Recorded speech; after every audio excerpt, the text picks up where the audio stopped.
Ya, saya persilahkan kepada Bapak Profesor Dr. Muhammad Quraisyihab untuk menyampaikan materi. Dalam Silakan. 20 menit. Iya, iya, Prof. Kalau lebih juga nggak apa-apa, Prof. Saya ditegur kalau sudah lewat. Mudah-mudahan kurang. Enggak. Bismillahirrahmanirrahim. Alhamdulillah. Wassalatu wassalamu ala Rasulillah wa ala alihi wa ashabihi wa man wala. Menarik sekali mendengar tiga pembicara sebelum saya. Berbeda-beda, tapi sebenarnya satu. Kalau saya menyimak uraian Bapak Wakil Presiden, saya merasakan bahwa uraian itu bertujuan membumikan Al-Quran. Memang Al-Quran bersumber dari Allah yang seringkali kita lambangkan dengan langit dan di atas. Kita tidak ingin membumbung tinggi, tetapi tidak berpijak di bumi. Nah, cara untuk itu yang saya pahami dari uraian-uraian Pak Ma'ruf Amin itu adalah memandang Al-Quran dengan akal. Imam Ghazali juga berpesan seperti itu, bahwa Al-Quran itu bagaikan matahari. Kalau Anda akan menatapnya, Anda akan silau. Harus ada alat yang digunakan untuk menatap matahari. Buat kita sekarang misalnya kacamata hitam. Imam Ghazali berkata, untuk menatapnya perlu akal. Jadi tanpa akal, kita tidak dapat membumikan Al-Quran. Pak Nasruddin Umar memang seorang guru besar dan mendalami tasawuf. Saya tidak heran uraian-uraian Pak Nasruddin Umar itu. Tapi, nah kita lihat lagi. Kalau uraian-uraian, penafsiran-penafsiran ahli-ahli tasawuf itu kita simak, maka itu lebih menekankan pada pengelolaan batin. Seringkali, atau kalau tidak mau berkata seringkali, tidak jarang pendekatan batin yang tidak memenuhi syarat-syaratnya menyimpang. Tetapi kita tidak bisa mengabaikan pendekatan batin itu dalam memahami dan menafsirkan Al-Quran. Karena itu lahir tafsir Isyari. Ibnu Sina yang filosof dan pakar antara lain dari bidang tasawuf itu mengingatkan, jangan sekali-kali menuduh mereka. Kalau Anda tidak paham, tuduhlah diri Anda karena Anda tidak paham. Mereka itu, kalau istilah guru saya, Syekh Abdul Halim Mahmud, kelompok aristokrat. Tidak semua orang bisa mendalami itu dan mengucapkan itu. Sehingga jangan tuduh mereka. Dan dari sini kemudian, ulama-ulama tafsir secara umum, termasuk yang ahli-ahli dalam bidang akliyah dan ruhiyah ini menetapkan syarat-syarat bagi diterima atau ditolaknya suatu penafsiran dari kaum sufi. Salah satu syarat itu tidak menyimpang dari akidah, syarat itu tidak bertentangan dengan kaidah kebahasaan, syarat itu dapat difahami dengan baik. Nah, jadi ada syarat. Nah, Pak Sahrun tadi ini menghimpun antara keduanya. Ya toh? Jadi saya ini tinggal memberi kesimpulan saja. Baik. Ada 3 pertanyaan yang diminta saya untuk berusaha menjawabnya. 3 pertanyaan itu merupakan subtema. Pertama, kriteria mengukur mana tafsir yang diakui, yang muktabar, dan yang bisa dianggap menyimpang. Yang kedua, syarat menjadi penafsir, apakah semuanya bisa walau orientalis. 3, sikap menghargai perbedaan penafsiran dengan berbeda metode walau dari barat. Oke, bagus. Saya ingin mulai menjawab ini dengan syarat.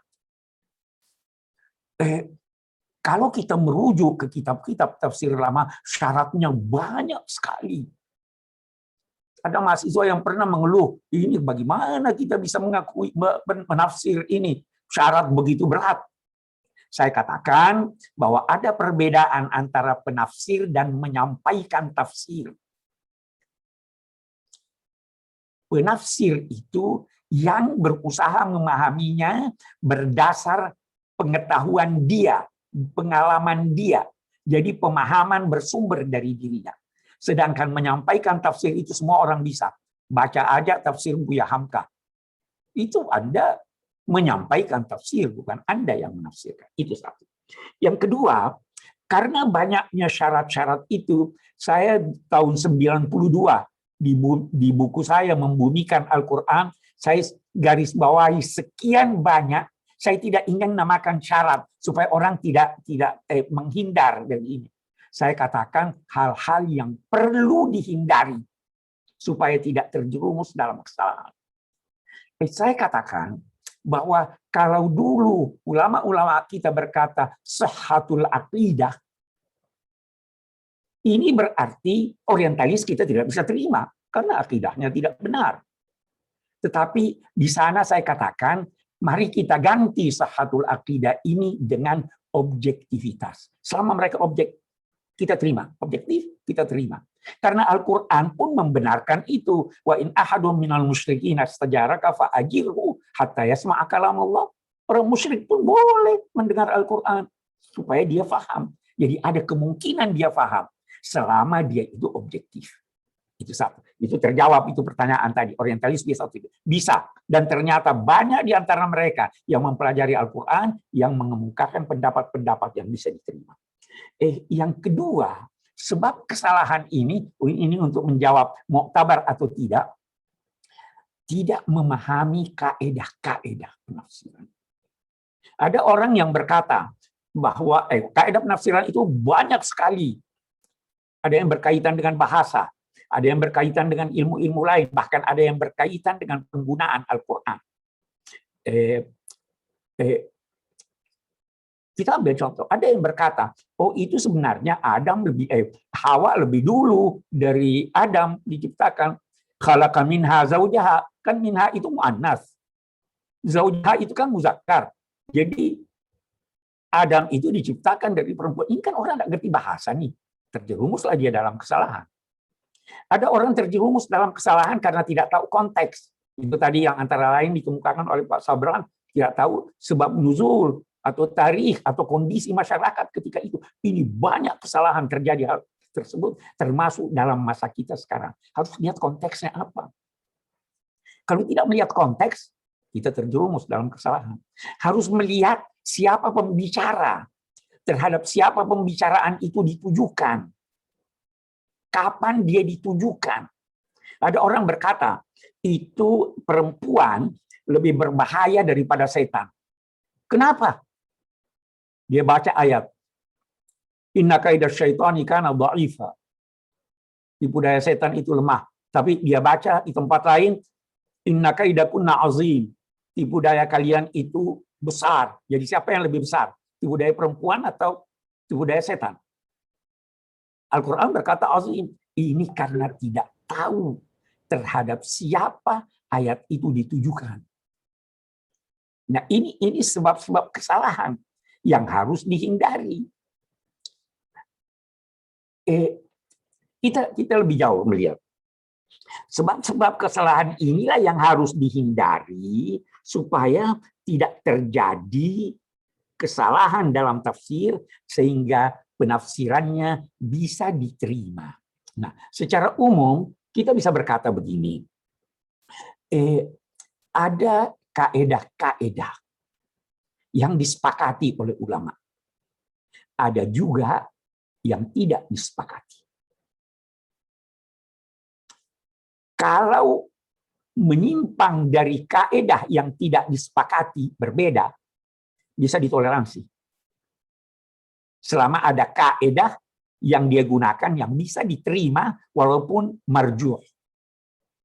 Tetapi kalau berkaitan dengan kaedah-kaedah yang telah disepakati atau yang dinamai qat'i, maka kalau menyimpang dari itu kita tolak. Memang benar tadi itu dikatakan bahwa tidak ada yang kita bisa pastikan. Tetapi qat'i itu berarti sesuatu yang pasti karena indikatornya terlalu banyak menunjuk ke sana. Memang kalau Anda baca aqimus shalah, bisa saja tidak Anda artikan itu tidak wajib. Memang kalau Anda baca aqimus shalah, itu bisa saja diartikan salat yang dimaksud adalah doa. Tetapi terlalu banyak indikator yang menunjukkan bahwa aqimu itu wajib. Kenapa? Karena Rasul selalu salat. Rasul berkata perbedaan antara kita dengan non-muslim adalah salat dan sebagainya. Karena terlalu banyaknya, maka kita anggap dia pasti. Kalau saya misalnya melawan juara tinju, siapa yang menang? Pasti dia menang. Jangan berkata, kan bisa saja Pak Quraisy menang. Itu kan kalau dia tergelincir bagaimana? Itu bukan alasan, itu makna kepastian. Jadi semua pendapat dapat kita tampung walaupun kita tidak menolaknya, selama itu tidak bertentangan dengan prinsip-prinsip dasar hal-hal yang bersifat qat'i. Walaupun kita berkata ini marjuh. Karena kenapa demikian? Memang ada ayat-ayat yang bisa mengandung beberapa penafsiran. Ambillah sebagai contoh. Itu dibahas apa fungsi huruf ba. Banyak sekali. Lil qasam, lil ta'diyah, lil tab'id, lil ilsaq dan sebagainya. Ketika Anda membaca wamsahu bi ru'usikum, ba-nya artinya apa? Nah, ba'diyah, kalau begitu wajib sebagian kepala. Lil ilsaq, semua kepala. Atau zaidah, sedikit saja juga boleh. Ini berbeda, tetapi tidak berkaitan dengan prinsip dasar usuluddin, dan itu bisa ditampung oleh perbedaan-perbedaan tersebut dari ayat itu sendiri. Ketika berbeda-beda ini, semua mu'tabar, semua dapat diterima, dan semua dapat untuk kita amalkan sesuai dengan keyakinan kita dan ketenangan kita. Itu mu'tabar. Yang ketiga yang yang ingin saya garis bawahi itu adalah soal perlunya memahami teks, tetapi dengan melihat sejarah turunnya dan kondisi di mana Anda akan menjelaskan maknanya dalam masyarakat Anda. Salah satu kritik terhadap tafsir-tafsir yang lalu itu adalah dia memberikan solusi terhadap problema masyarakat mereka di masa lampau. Itu dia beri solusi itu. Untuk masyarakat kita bukan itu solusinya. Karena ada perkembangan masyarakat. Kata Al-Aqad, seandainya sahabat-sahabat Nabi hidup di masa kita sekarang, pasti penafsirannya akan berbeda dengan penafsiran mereka pada masa lalu. Karena penafsiran dipengaruhi oleh sekian banyak hal, antara lain perkembangan ilmu dan perkembangan masyarakat.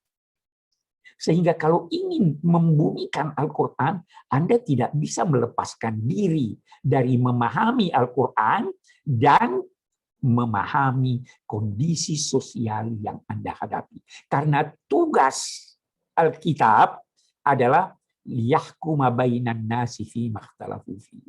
Ikhtilafnya pada masa lalu beda dengan ikhtilafnya sekarang. Anda harus merujuk kepada Al-Quran untuk memberi solusi pada problema-problema masyarakat Anda. Karena itu di buku saya Membumikan Al-Quran ada saya kutip pendapat, saya sengaja singgung ini karena itu sudah belasan tahun 92 terbitnya. Saya ada singgung pendapat Profesor Dr. Abdul Aziz Kamil, mantan Menteri Wakaf Mesir.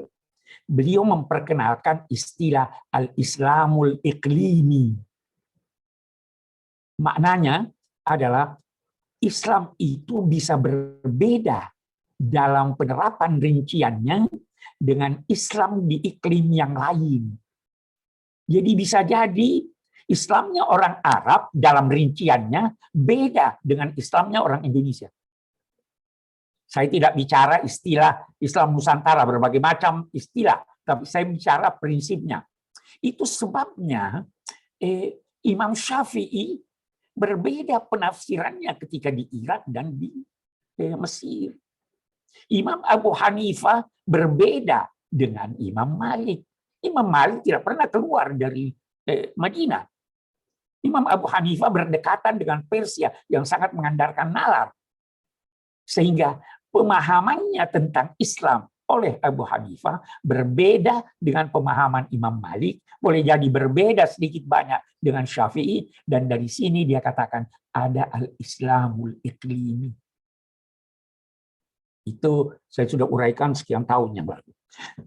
Yang ingin saya katakan, al-Islamul Iqlimi ini kita perlukan, yakni memberi solusi melalui penafsiran kita terhadap problema-problema masyarakat kita yang boleh jadi problema itu tidak dialami oleh masyarakat lain atau problemanya berbeda. Nah, untuk ini diperlukan pemahaman, bukan saja sejarah, tetapi pemahaman tentang keadaan masa kini. Satu lagi yang terakhir sebelum waktu saya habis. Ya, satu lagi yang terakhir sekali saya ingin katakan, keliru seorang menafsirkan suatu ayat padahal dia tidak mempunyai latar belakang pengetahuan tentang ayat itu. Jangan tafsirkan ayat-ayat astronomi kalau Anda tidak tahu tentang astronomi. Jangan tafsirkan ayat-ayat tentang hukum Islam kalau Anda tidak tahu persyaratan dan dasar-dasar hukum Islam. Kalau mau tafsirkan, tafsirkan ayat yang lain yang Anda gunakan. Tidak harus menafsirkan semuanya. Itu saya kira yang saya ingin garis bawahi, dan mudah-mudahan ada manfaatnya. Wassalamualaikum warahmatullahi wabarakatuh. Waalaikumsalam warahmatullahi wabarakatuh. Terima kasih Pak Kures. Tadi Pak Kures tadi mengatakan bahwa beliau menyimpulkan narasumber sebelumnya, maka saya tidak lagi menyimpulkan dari Pak Kures. Kita langsung masuk ke sesi pertanyaan. Tetapi sebelum sampai kepada sesi pertanyaan, ada pengumuman dari panitia bahwa nanti jam 1 siang akan ada seminar lagi. Silahkan masuk di sana, nanti ada 3 room ya untuk bisa dipilih mana yang hendak diikuti. Kemudian bagi peserta yang menginginkan materi dari narasumber, materinya akan dikirimkan ke grup WhatsApp yang sudah ada. Dan terakhir pengumumannya adalah bahwa sertifikat akan dibagikan besok. Ya. Oke, kita masuk ke sesi pertanyaan. Ini ada sangat banyak pertanyaan yang masuk. Dan akhirnya kami memberi tugas nih kepada narasumber untuk mencatat. Ya, pertama pertanyaan kepada Prof. Nasar. Ya, bagaimana tentang ya, atau bagaimana apabila hasil dari penafsiran yang ya, bernuansa tasawuf itu kemudian bertentangan ya dengan tafsiran yang sudah dipahami secara konvensional sebelumnya. Nah, itu untuk Prof. Nasar. Kemudian untuk Dr. Shahiran Samsudin, ini ada yang bertanya tentang apakah benar tidak ada nasikh mansukh ya. Beliau ini penanyanya mencontohkan Pak Sunarto ya. Kalau tadi Pak Firah atau Bu Firah nggak tahu. Kalau Pak Sunarto mengatakan bagaimana dengan pergantian kiblat itu, apakah itu bukan contoh dari nasikh mansukh? Kemudian lanjut kepada Pak Muhammad Nurwatoni, ya, bertanya sama kembali bertanya kepada Pak Shahiran tentang bagaimana apabila pesan yang ada di masa lalu itu bertentangan dengan pesan yang ada sekarang, bertentangan dengan konteks katanya, konteks yang berlaku sekarang. Kemudian terakhir pertanyaan untuk Pak Kures. Di sini ditanyakan bagaimana ya, karena mengutarakan kebingungannya ya apabila begitu ramai dan banyak penafsiran oleh para pakar Al-Quran misalnya atau para ustadz, bagaimana menyikapi hal itu apabila penafsiran mereka berbeda tentang hal-hal tertentu, apalagi kemudian berbeda dengan hasil penafsiran tafsir klasik, bagaimana menyikapinya? Ya, saya kira itu. Kami persilakan dulu kepada Bapak Prof. Nasruddin Umar untuk menyampaikan jawabannya. Baik, bismillahirrahmanirrahim. Assalamualaikum warahmatullahi wabarakatuh. Saya kira tadi pertanyaan itu sudah dijelaskan oleh Pak Quraisy. Sangat, mungkin penjelasan itu lebih bagus daripada apa yang ingin saya jelaskan. Saya tidak perlu tambahkan, kurangi, kan itu pertanyaan ditulis sebelum Pak Quraisy tadi bicara ya. Jadi saya kira sudah terjawab. Hanya ingin saya bedakan sedikit ya, bahwa sebetulnya ada dua istilah yang secara populer bisa kita bedakan antara pendekatan tasawuf dengan pendekatan teosofi. Saya agak sedikit membedakan antara tasawuf dengan teosofi. Kalau tasawuf itu pure ke rasa, pure ke persoalan-persoalan apa yang disebut dengan batin. Tapi kalau teosofi, legitimasi rasionya juga kuat, sehingga mencoba untuk menjembatani antara kepuasan rasional dan kepuasan batin itu simetris. Dengan demikian, saya tidak pernah menggunakan pendekatan sufistik, karena kalau kita bicara tentang tasawuf di Indonesia itu konotasinya itu ada tarekatnya, sami'na wa ata'na, apa kata mursyid. Tapi saya juga tidak kompeten untuk memberikan suatu istilah baru. Saya mencoba untuk memperkenalkan istilah teosofi ini, tapi juga belum acceptable ya, belum diterima dalam masyarakat kita ya. Sehingga kita seringkali diklaim bahwa ini pendekatannya sofistik, padahal sesungguhnya ada hal yang sangat prinsip berbeda antara tasawuf dengan teosofi tadi. Teosofi itu sangat hati-hati memberikan komentar kepada sesuatu yang sangat mistikal sifatnya. Tapi kalau sudah masuk kepada hal-hal yang ada wilayah reasonnya, intellectual mindednya di situ, itu sudah bisa masuk, maka itu dimasuki. Sehingga dengan demikian oleh Syekh Hasan Nasr itu dianggap bahwa teosofi itu beyond the reason. Beyond the reason itu bukan larinya ke bawah ke supernatural atau bukan supernatural, ke mystical sifatnya ya. Tetapi itu over, melampaui batas-batas akal yang terbatas, suprarasional mungkin ya. Kalau mau disebut suprarasional juga kurang bagus, kurang beradab, kurang etis. Tapi istilah santunnya itu teosofi. Bagaimana supaya kita memahami suatu pemahaman atau memahami Al-Quran itu bukan hanya merujuk kepada persoalan batin, tapi juga itu betul-betul bisa juga diterima oleh akal.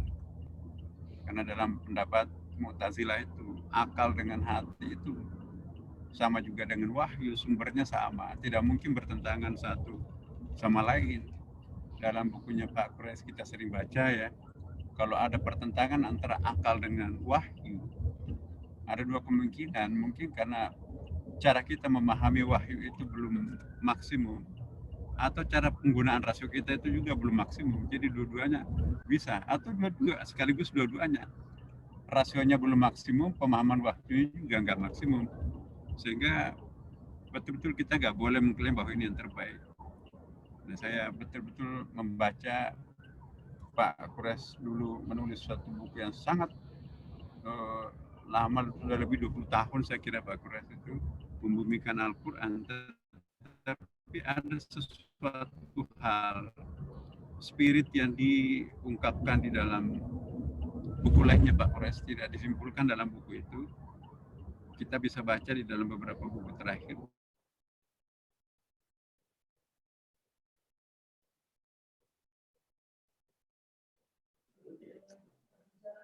Sepertinya membumikan Al-Quran itu sebetulnya tidak akan disebut. Kita hanya membumikan tapi tidak mampu melangitkan, itu kan juga sesuatu yang belum selesai. Nah, kita lihat bagaimana seni dalam memberikan penafsiran Pak Kores dalam tafsirnya itu luar biasa ya. Saya kira itulah jawaban saya tadi. Terima kasih. Terima kasih Prof. Nasar. Kami persilakan Pak Dr. Sairun Samsudin untuk menyampaikan tanggapannya.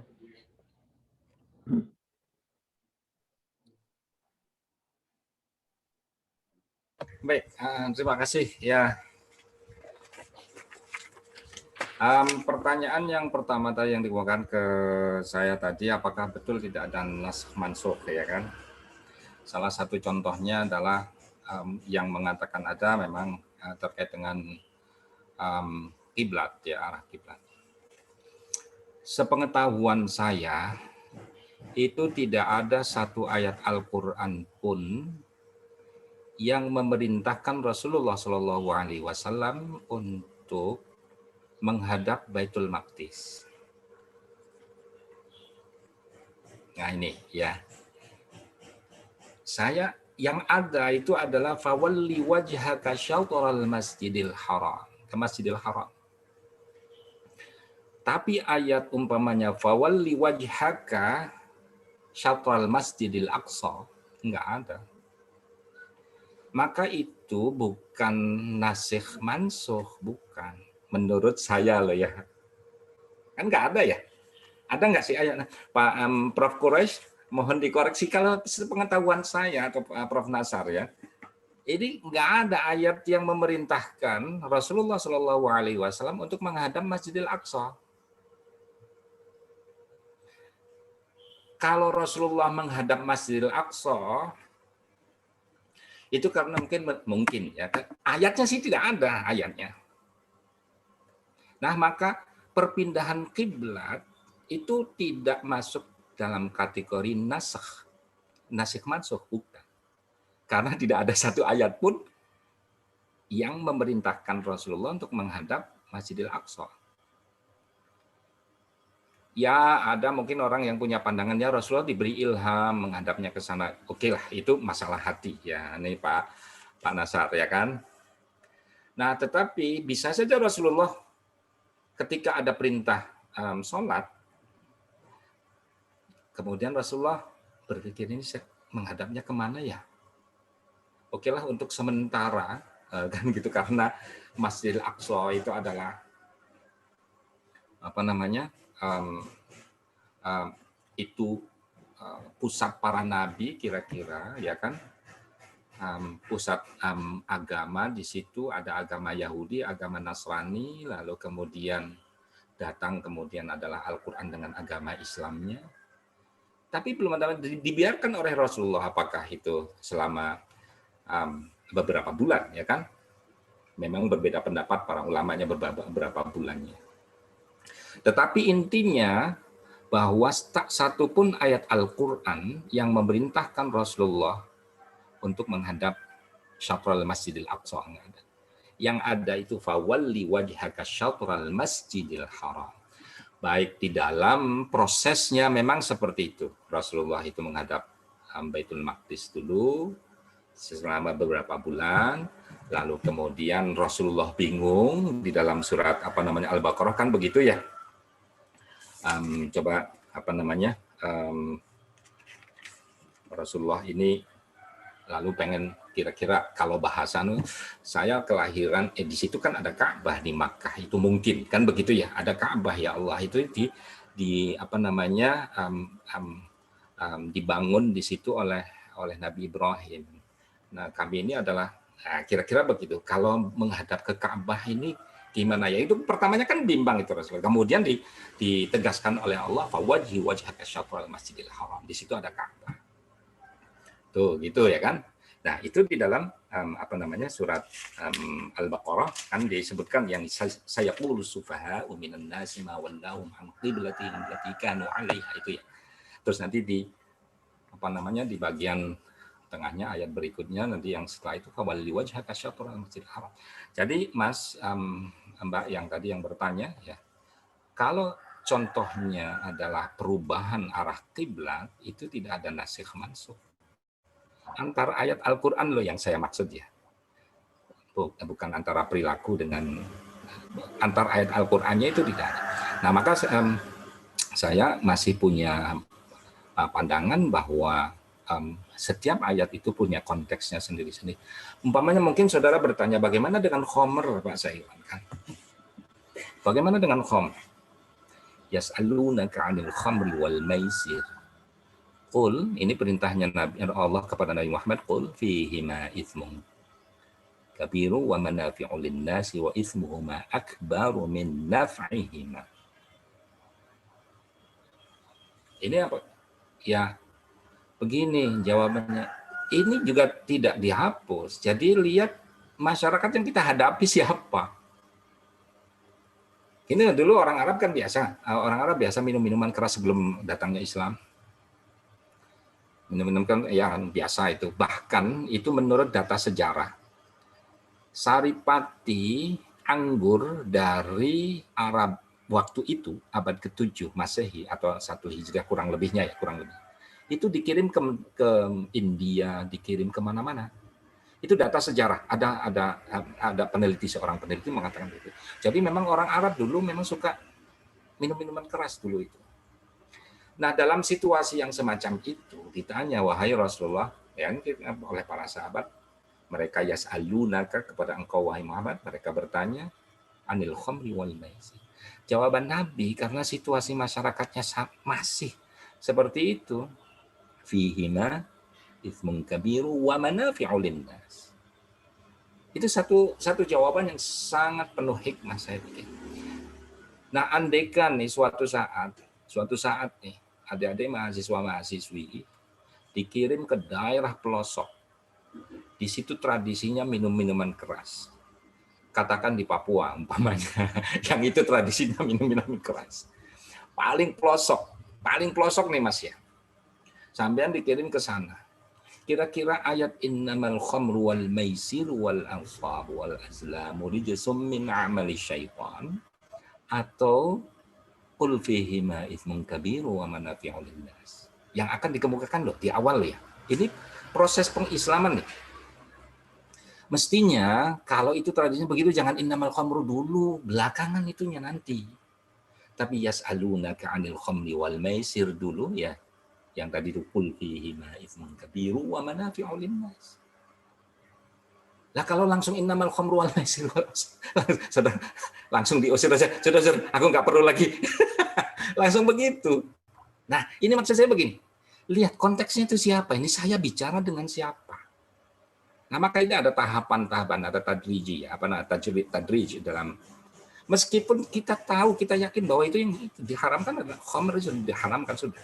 Tetapi ketika kita umpamanya karena ada kepentingan dakwah, kepentingan apapun, maka kemudian kita harus memperhatikan itu, memperhatikan dengan siapa kita bicara ini, gimana caranya supaya itu smooth. Nah, itu maka alasan-alasan begitulah yang lebih penting daripada kemudian alasan hukum yang itu.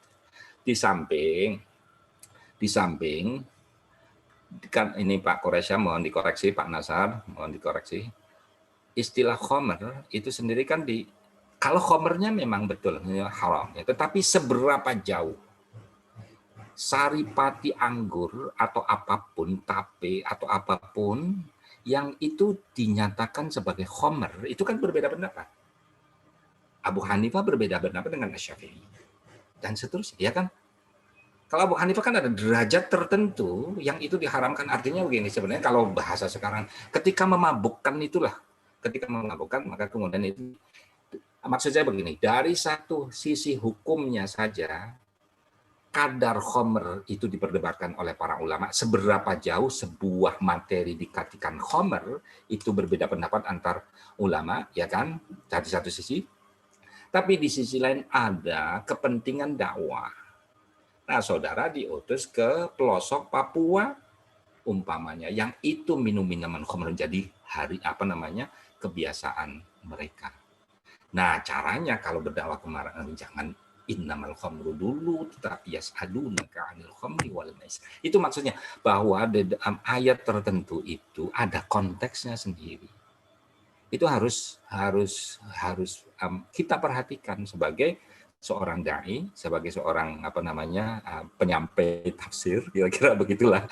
Kalau memang belum menjadi mufassir kata Pak Quraisy Shihab. Nah itu jadi intinya kalau bagi saya sih untuk kaitannya dengan kiblat itu tidak ada masuk, itu memang nggak ada ya Al-Qur'an yang fawalli wajhaka syatral masjidil aqsa, itu nggak ada, nanti masjidil haram adanya. Oke, satu. Kemudian yang kedua, andaikan ada pertentangan dengan tadi begini, jadi al-makna at-tarikhi itu sebagai starting point, sebagai awal kita memahami ayat Al-Quran. Andaikan al-makna at-tarikhi dengan al-maghza at-tarikhi dan juga al-maghza al-mutaharrik itu menyatu, maka tidak ada masalah. Sekarang kalau bertentangan, contoh ayat potong tangan untuk pencuri, wasariqu wasariqatu faqta'u aydiyahum. Ini ayatnya potong tangan bagi pencuri nih, pidananya. Pidana pencuri itu potong tangan. Sementara di sisi lain ada human rights. Salah satu hak dasar manusia adalah mempertahankan fisik manusia. Nah, sekarang ini pidana Islam potong tangan, tetapi human rights sekarang itu adalah kita harus semaksimal mungkin setiap orang diberi hak untuk mempertahankan fisiknya. Ini hak hidup, hak. Bagaimana nih mengatasi begini? Nah, maka kita cek dulu ayat Al-Qur'an. Memang al-makna at-tarikhinya wasariq wasariqatu faqta'u aydiyahuma, ini kalau dari nanti Pak Quraisy Shihab mohon, ini faqta'u aydiyahuma. Oke lah. Kalau mungkin bisa orang mengatakan ini ya dipotong tangannya, atau mungkin dipotong kemampuan yang dimiliki oleh tangannya. Nah, ini memang bisa oke lah, ambil saja yang paling ekstrim. Yang paling ekstrim potong tangan, fisiknya dipotong. Andaikan itu yang kita ambil, ya. Sekarang kemudian kita perhatikan maghza ayat potong tangan ini apa waktu itu. Baik, maka kita lihat asbabun nuzul mikro makro. Asbabun nuzul, oke, mikro, katakan ada seorang pencuri riwayat kemudian katakan tertangkap lalu kemudian potong tangan, oke. Sebentar, coba cek di dalam sejarah pencurian. Kita lihat pada masa Nabi itu kan ada banyak tatanan hukum nih. Yahudi memberlakukan potong tangan. Lalu Persia itu dibakar sampai mati. Hammurabi pancung. Nah, perhatikan ini, di lingkungan Arab itu ada sistem hukum kalau mencuri dibakar sampai mati. Begitu juga Hammurabi kan satu pasal di hukum di Hammurabi Code, ya, itu kan pancung tuh. Hukuman mati pencuri itu. Islam datang, kemudian Yahudi, di sisi Yahudi adalah potong tangan, memperlakukan potong tangan. Nah, lalu Islam datang. Ini kira-kira begini. Yang lebih manusiawi itu yang mana? Jadi di situ ada sisi kemanusiaan. Kalau pencuri sampai dibakar hukum mati, kok rasanya gimana ya? Kira-kira begitu, coba bayangkan nih, coba renungkan. Atau dipancung. Nah, yang paling ringan saat itu adalah yang sama seperti hukuman di orang-orang Yahudi. Nah, lalu baik, kalau Al-Qur'an itu tidak menghukum, maka berarti sisi keadilan hilang. Tetapi kalau menghukum hukuman mati, ini tidak manusiawi. Nah, diambillah satu sistem hukum yang kira-kira manusiawi. Lah, yaitu potong tangan. Tuh, jadi maghzanya adalah keadilan, satu, dua kemanusiaan, dan yang ketiga adalah hifdzul malnya orang lain. Hifdzu mali ghairihi, ya ghairi man saroko tadi. Jadi tiga ini maghzanya. Satu keadilan, orang bersalah harus diadili, kira-kira karena menzalimi orang lain ya kan. Yang kedua adalah kemanusiaan, dan yang ketiga itu hifdzu mali ghairi, menjaga harta orang lain. Gimana caranya? Nah, ini yang kita ambil. Jadi bukan potong tangannya, tetapi keadilan, kemanusiaan, dan apa tadi? Hifdzu mali ghairi. Nah, kalau konteks sekarang, maka cukuplah penjara. Penjaranya itu apakah 2 tahun, ataukah 3 tahun, atau 2 bulan, itu tergantung nanti hakim menentukannya berapa besar, berapa lamanya. Nah, ini hukuman penjara, apakah 2 tahun, 2 bulan, atau apapun, tergantung berapa banyaknya, berapa seringnya, dan seterusnya, itu adalah sudah dikatakan Qur'ani, sudah Islami, karena memperhatikan maghza hadhil ayat, atau maqsadu hadhil ayat, atau maqasidnya, kalau memang banyak ya kan, keadilan, kemanusiaan, dan tuh, gitu. Nah, jadi kita kembali ke Quran dulu, lalu kita perhatikan apa sih sebenarnya maksudnya ini. Apakah yang penting? Sebab kalau saya tanya, apa pentingnya Al-Quran itu memotong tangan orang? Jawabannya adalah jawabannya supaya orang tidak mencuri lagi. Yang kedua ada keadilan di situ, dan yang ketiga kemanusiaan. Itu kan mesti di situ, di sekitar itu. Nah, maka yang diambil ketika ada pertentangan antara makna tekstual dengan kondisi kekinian, maka ambil maghzanya. Maghza ayat Quran, maqasidnya yang tadi ditekankan oleh Kiai Ma'ruf Amin. Nah, jadi jangan sampai kemudian mengatakan ini penjara tidak Islami, tidak. Lihat dulu sebentar. Ini tuh. Nah, itu. Jadi kita tidak menutup kemungkinan perkembangan sistem hukum. Itu kira-kira. Kalau ada pertentangan yang semacam itu, singkatnya adalah kita mempertahankan nilai Qur'aninya. Maksad Qur'ani atau maqasid Al-Qur'aniyahnya yang kita perhatikan. Nah, karena waktu potong tangan itulah yang paling hebat, yang paling manusiawi saat itu dari sistem hukum yang ada. Tuh, gitu kurang lebihnya. Wallahu alam. Mohon dikoreksi kalau ada kesalahan. Assalamualaikum warahmatullahi wabarakatuh. Waalaikumsalam warahmatullahi wabarakatuh. Terima kasih Bapak Dr. Syairon Samsudin. Kami silakan Pak Kures.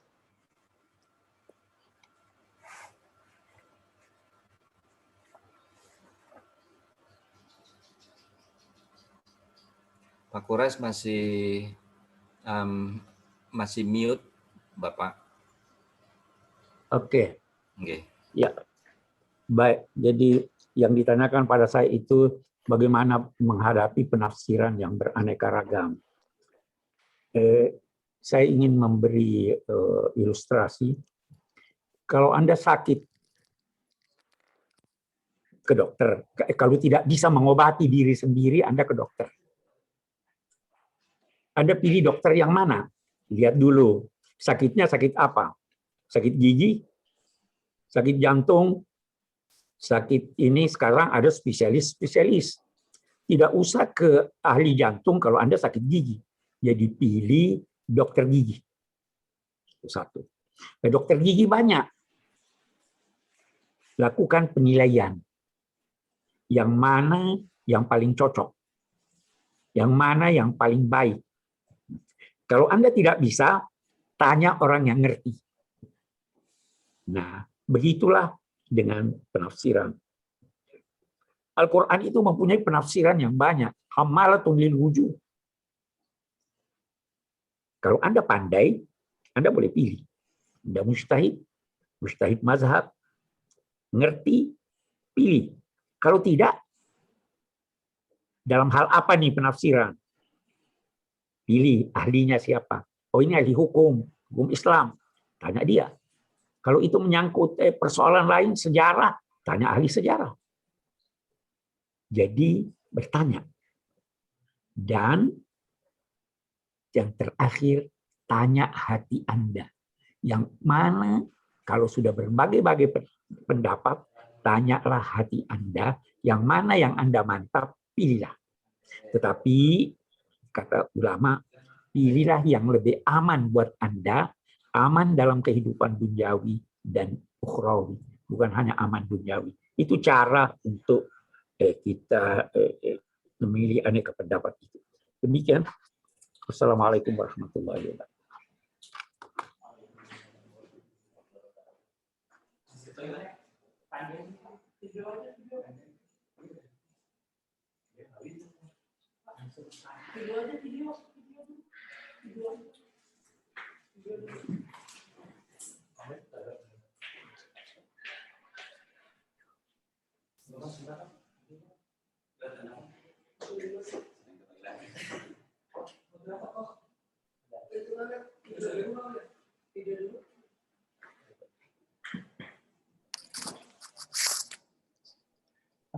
Terima kasih kami sampaikan kepada para narasumber. Kami selalu berdoa mudah-mudahan Bapak Profesor Quraish Shihab, Bapak Nasaruddin Umar, Bapak Kiai Ma'ruf, dan Dr. Sahiron selalu sehat, selalu afiat, selalu diberikan kebahagiaan, dan kita mendapatkan berkah dan manfaat dari ilmu-ilmu beliau. Mohon maaf, moderatornya harus izin sebentar ke kamar mandi. Namun demikian, kami harus menyampaikan sekali lagi ucapan terima kasih kepada seluruh narasumber dan juga kepada seluruh peserta yang hadir pada seminar di pagi hari ini.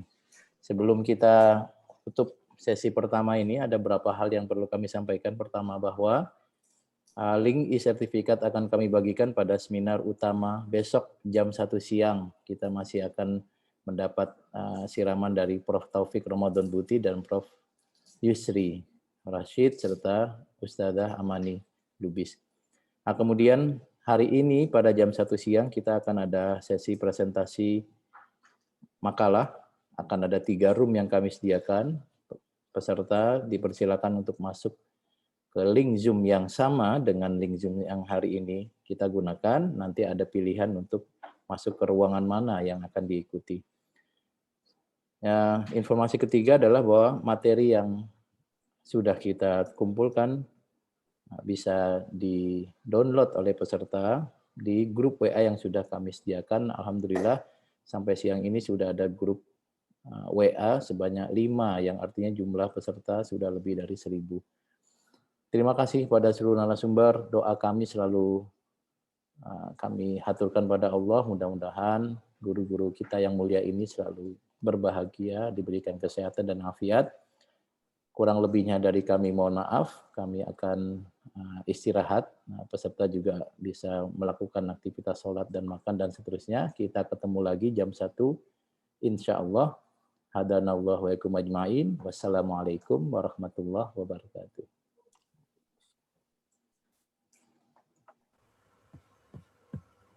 Terima kasih. Videonya habis. Terima kasih Prof. Nasar. Videonya. Pak Quraish sudah ya.